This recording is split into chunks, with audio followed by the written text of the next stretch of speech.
Data doesn't lie, your go-to for the science behind the art of parenting.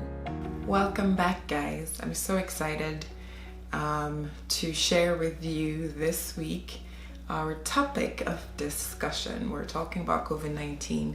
You guys, I know there's so much out there. We're getting bombarded left and right with information, but I thought it would be a nice thing to sort of just put it all together into one space, one place, one talk, and let's chat about it. Let's talk. I will tell you what I found. I'll tell you which articles I looked at. I'll give you links to keep where I got up-to-date information and just kind of keep yourselves informed about where we're at.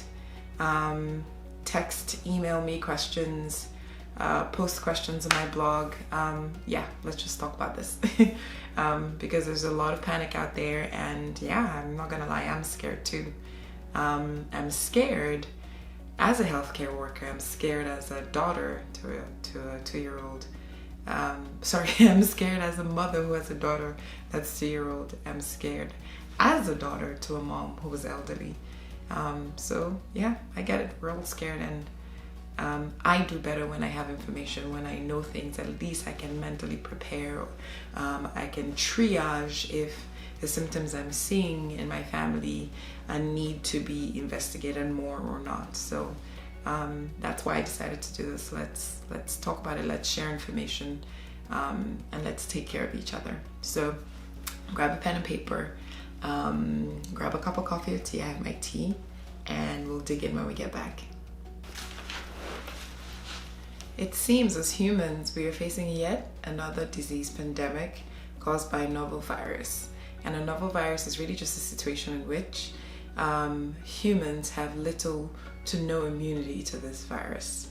Unlike the previous disease epidemics caused by viruses in the same family, like SARS in 2002 and MERS in 2012, COVID-19 has reached pandemic proportions. So here's just a few definitions to sort of give us perspective when we're discussing further the implications of how serious this is. So a disease outbreak is just a sudden rise of a number of cases in a particular area. An epidemic is a rapidly spreading infection amongst humans in a particular area, and a pandemic is a global disease outbreak. There are generally about 8 phases of a pandemic, where phase 1 to 3 are typically seen in the animal population with very little human infection. Phase 4 is sustained human transmission, human-to-human transmission. Phase 5 and 6 is widespread human infection, which is kind of where we are at now with the COVID-19 pandemic. After phase 6, we have the post-peak, in which we will see recurrent infections, and then we have the post-pandemic phase, in which we just see seasonal activity. That's what we're seeing with the flu.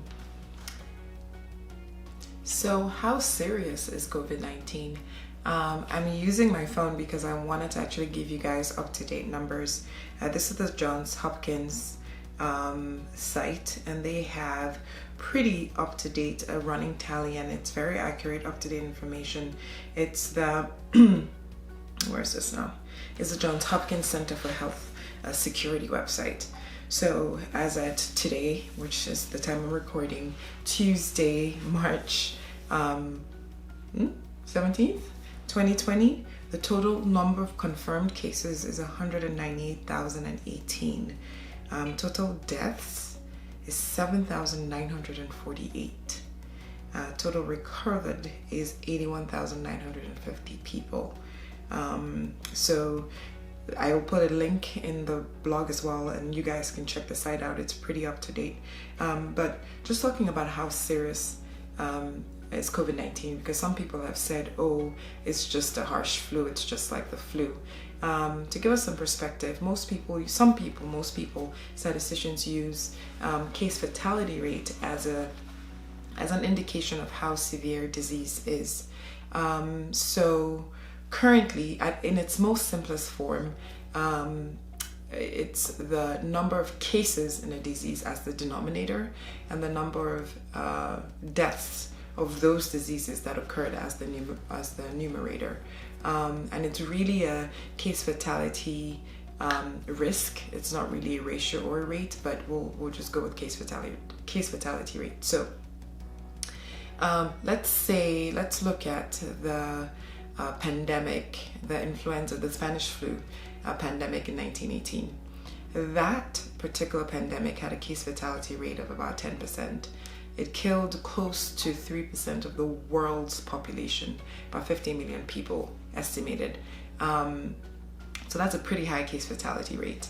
If we look at the most recent pandemic of flu, which was, I think, the swine flu, that case fatality rate in its first year killed about 600,000 people, and in subsequent seasons it's been about the same. The seasonal flu epidemic, they were as at the last check, so I looked at the 2017-2018 flu season on the CDC website, and they stated that for that particular season they had 3 million cases, and about 650,000 people died from the flu. It puts that case fatality rate was stated about less than 0.1%. So if you look at 10% and then 0.1%, and COVID-19's current case fatality rate anyway, falls at about 3.9%, which is on par for what China was experiencing a few months ago. So you could argue that the case fatality rate for COVID-19 is higher than that for flu, but bear in mind that we don't know how large the denominator is. We don't know how many cases of COVID-19 we have because we're not doing widespread testing. So the disease is serious, is severe, it is causing a lot of people to die, but I suspect that that case fatality rate will drop as we test more people. So what is COVID-19? COVID-19 stands for Coronavirus Disease of 2019, and it is the name given by the WHO to the syndrome of acute respiratory distress caused by this novel coronavirus. When the virus came on the scene, it was named nCoV, novel coronavirus. But it was actually renamed as of March this year by the ICTV, the International Committee for Taxonomy of Viruses. I know that's a mouthful. It was renamed as SARS-CoV-2 because of how somewhat closely related it is to the SARS virus. These viruses are part of the family of coronaviruses. The name corona is Greek for crown, and it refers to some of the spike-like, crown-like processes that the viruses have on their outer envelope, on their surface, and it helps them attach better to their host, the host cell they're trying to infect. So there's specific characteristics of the virus that make them, that I'd like to highlight because it's important in understanding why it presents the way it does. So coronaviruses are single-stranded RNA viruses, and by virtue of where any part in their path of binding, entering the host cell, replicating, is currently under investigation as a potential for therapy. So being that it's a single-stranded RNA virus, this form of the genetic material is in the simplest form, so it easily starts its replication once it usurps the host mechanism, and because it starts its replication quickly, and it starts shedding those viruses, humans or carriers will become infectious before they actually have significant overt symptoms, like other retroviruses. So that's pretty important when we're talking about someone who doesn't look ill and who could be infectious, and we'll talk about social distancing and how we can keep everyone safe and why that's important. So this speaks to that. The second thing that is important for us to know is that because it's an RNA virus, it doesn't have in its replicating, as it replicates itself, as it multiplies itself, that machine or that mechanism, the setup by which it multiplies itself, doesn't have proofreading ability. So as it copies itself, it makes many mistakes, mutations. And these mistakes could be deliberate or not deliberate. And because it makes so many mistakes, it evolves, it adapts, and it actually leads to sustained human-to-human transmission, because every time that it copies itself, it's a new version or a newer version of itself. So what's a clinical presentation of COVID-19? And I'm going to use my phone again because I don't want to get any of, I want to actually give you guys a timeline of how these articles were published. And the Chinese have just done a marvelous job of reviewing their data and writing these articles and publishing them in a timely manner so that everyone can benefit from them. And that's kind of what I'm just going to be talking about. So how does COVID-19 look like in adults? In January of this year, 2020, in the New England Journal of Medicine, the first article they published was really just a case series. It was about 4 patients they had noticed who came in late in November of last year, and those 4 cases had contact with a wet market in China. They presented with a fever and a cough on the day of presentation or early on. By day 7, they had respiratory symptoms and pneumonia with low white cell count. By day 20, they had passed away. So that first article was just describing what the case presentation or what they were seeing at the time, and those 4 patients were not responding to a typical course of antibiotics. They notified the WHO.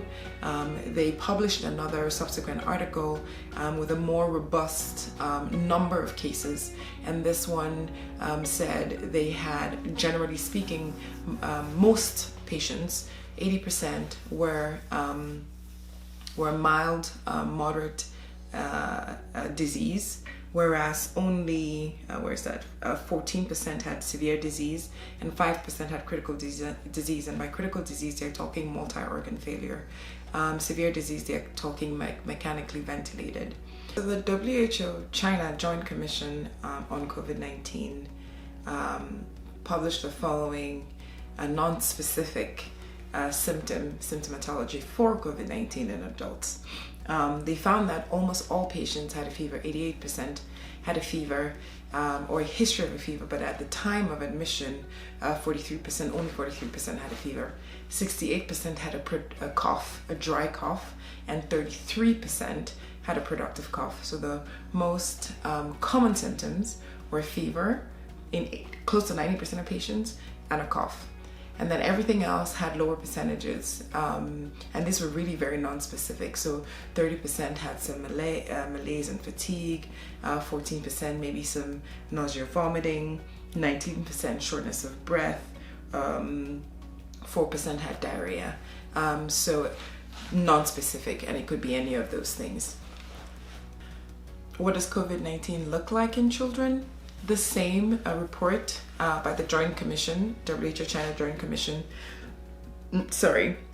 showed that children, meaning children less than 19 years old, made up only 2.4% of the case burden. And of the number of children they found in that case burden, only 2.5% had severe disease and 0.2% had critical disease. So fewer number of children were sick, and of those that were sick, very few of them had critical disease. So the next article that I looked at, this was published in the journal in JAMA in February 2020, and this sort of breaks it down by age. So they specifically looked at children 28 days to 1 year old, and it was a retrospective study, and it looked through the database of COVID cases that they had collected since disease cases started popping up. They had a total of 31,000 cases which they looked through, and in those 31,000 they had only 9 infants, again in that age range, 28 days to 1 year old. All of those infants were hospitalized. All of them reported at least one family member that was ill, so a sick contact, human-to-human transmission, and none of them needed intensive care. So again, that's reassuring information. The last article which I looked at was published in the where is this one now? This is in March 2020, and again a retrospective study looking at about 2,000 pediatric hospitalized patients that reported to the Chinese CDC between January 16th and February of this year, 2020, beginning of February of this year. The age range for this group was 1 day to 18 years old, and they had a total of 2,143 cases. Of those 2,143, 731 were lab confirmed, so 34%, and 1,412 were not confirmed. They were suspected cases. So the conclusion, looking at this number, was that 90% of all cases are asymptomatic, mild, or moderate, which is very reassuring. Children of all ages are susceptible to disease. So again, they looked at 1 day to 18 years old. There is no significant gender difference. Clinical manifestations are generally less severe than those in adults, and young infants are particularly more vulnerable to severe infection. They found that severe infection and critical disease was actually 10% in the age group less than 1 year old. But I'll take this with a pinch of salt, because they're looking in both the confirmed COVID cases as well as the suspected COVID cases. The suspected weren't laboratory confirmed. So you could argue that they could have RSV, they could have flu, especially now that we're seeing a late resurgence of flu. They could have a co-infection. So our younger kids under 1 year of age seem to have more severe disease. But we'll take that with a pinch of salt. I want to see how they tease the data out moving forward, especially after all those tests come back. How does COVID-19 look like in pregnancy and pregnant women? So this article they published again in the New England Journal of Medicine, again a retrospective study, and it was done over 11 days, and this time they didn't actually review the database. The physicians who were taking care of COVID patients at the time had 9 pregnant women who showed up with symptoms, and they decided to study them, and they enrolled them into the study at that time. So they showed up on the ward and they decided to survey them. What they found was that the presentation of COVID in pregnancy is similar to presentation of COVID in a woman who's not pregnant. So fever and respiratory symptoms. They presented within 1 week of illness, and none of the pregnant women had severe pneumonia. None of them were mechanically ventilated, and none of them died. They did test these women. They did amniocentesis and tested the amniotic fluid, as well as their breast milk by PCR, and all of them were negative for SARS-CoV-2, meaning the virus for COVID-19. All the babies to these women were delivered by C-section, not for disease indication. The moms weren't sick. The fetal tracings weren't terrible. They were scheduled C-sections. The C-section rate is pretty high in China. All the babies did well. They had APGARs of 9 and 9. None of them were clinically ill. They weren't admitted to the NICU. They had no respiratory symptoms, and they did test those babies too. So they did throat swabs and cord blood and sent for PCR for SARS-CoV-2, and of the 9 babies that were born to these moms, of the 9 babies born to these 9 women, they tested 6 just because of logistical reasons. Some happened late at night, they couldn't collect the samples.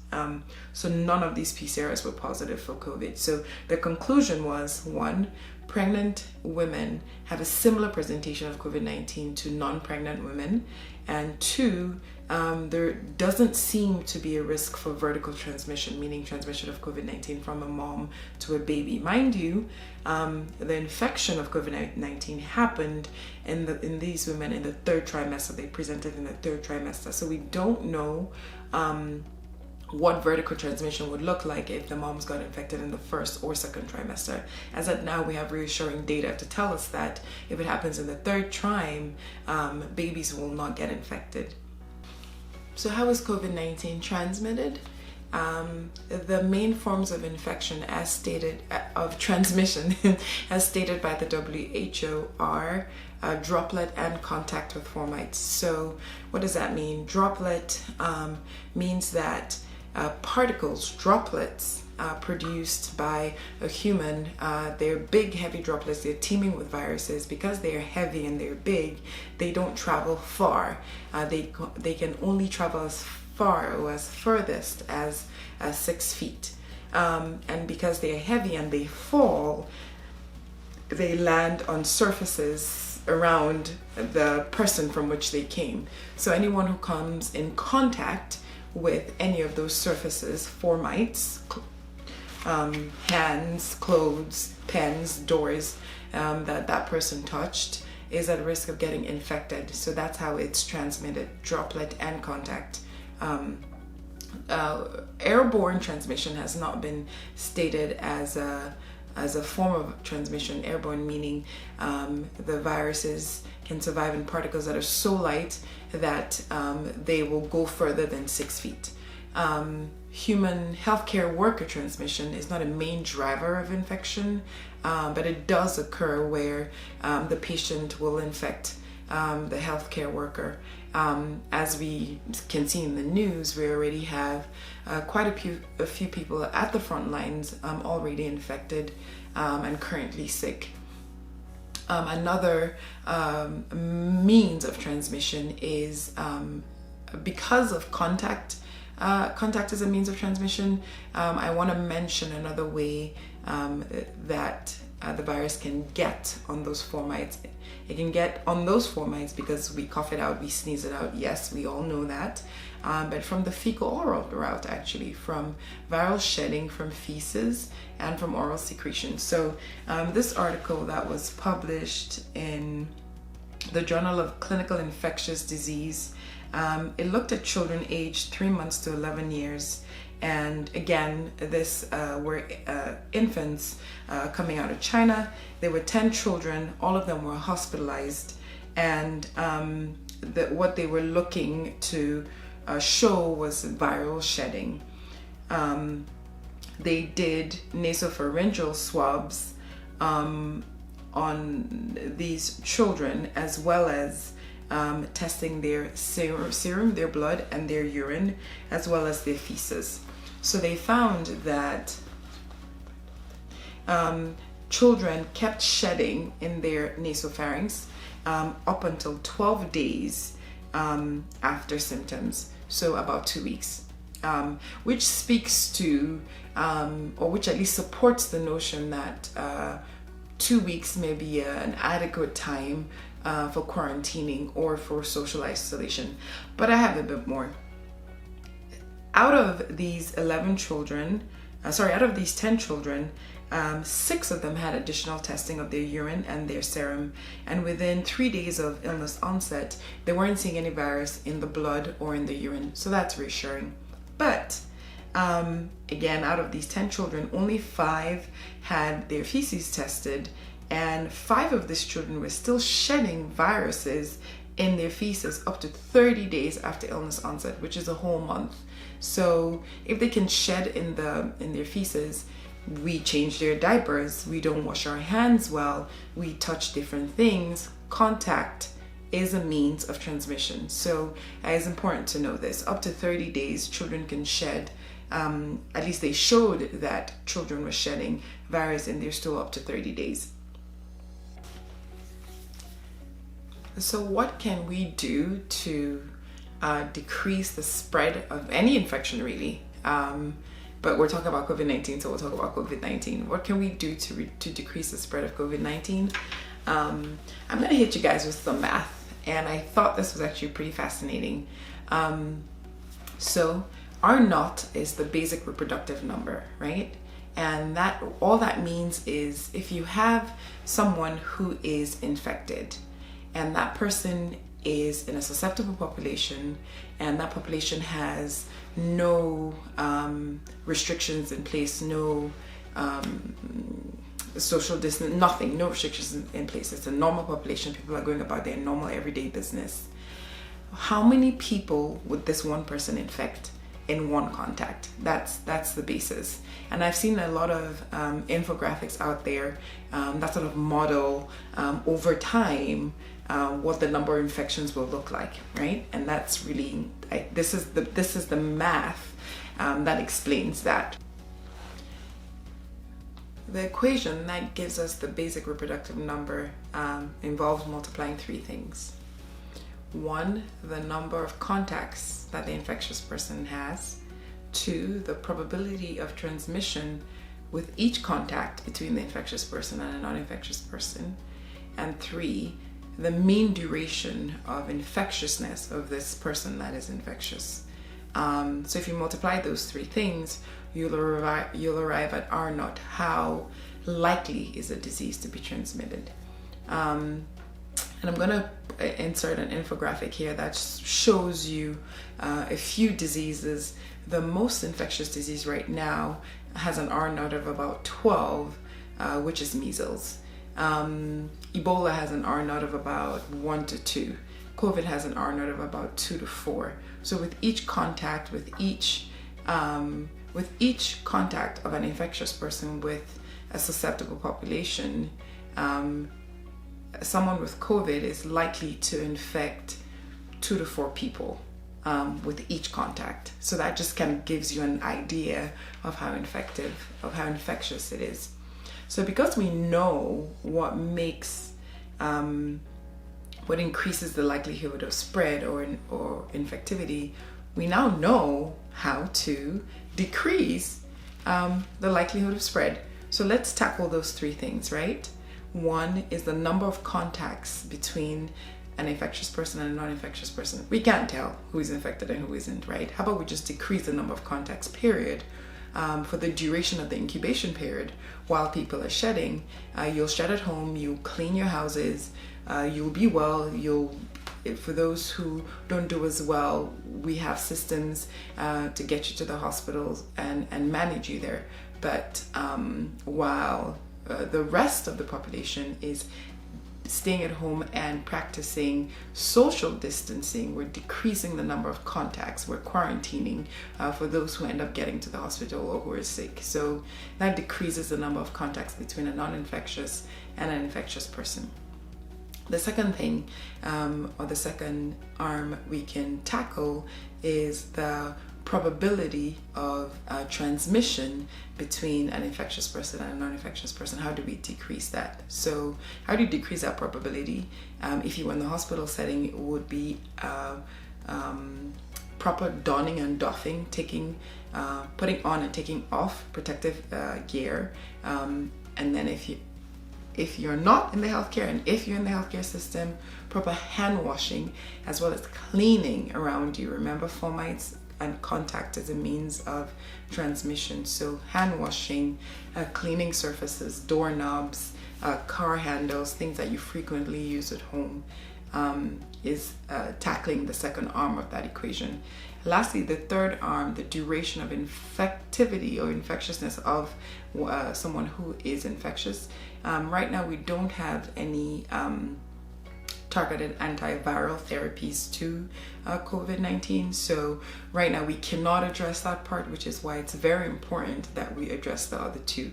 Some might think that is an overreaction to a disease that is similar to the flu or maybe slightly harsher than the flu. Not my words. Because I don't agree. I think every life is precious. I think it's important enough. I think if one person dies from a disease, I think it behooves all of us to make an effort to protect each other and to care for each other. So I don't think the measures are extreme. I think they are necessary to prevent us from getting to the point where we're overwhelming our healthcare system, and to prevent us from getting to the point where our widespread panic and hoarding food off the shelves is actually a necessity, right? Because right now I think it's an overreaction, but if this disease continues to spread with no checks or balances, we could get to the point where it's pretty significant, and that's not a good look for anyone. So I'm going to answer 2 questions that a few people sent to me. The first one was, let's see if I can find it. Why is everyone not getting tested for COVID-19? First of all, because we don't have enough test kits. And secondly, I don't think everyone should be getting tested. I think everyone should be getting screened, whether you're doing self-screening or we're practicing screening at different points of contact with the healthcare system. So currently, the CDC recommendation for testing is with their screening tool, and they have a 2-pronged screening tool. It's both clinical symptoms as well as epidemiological risk.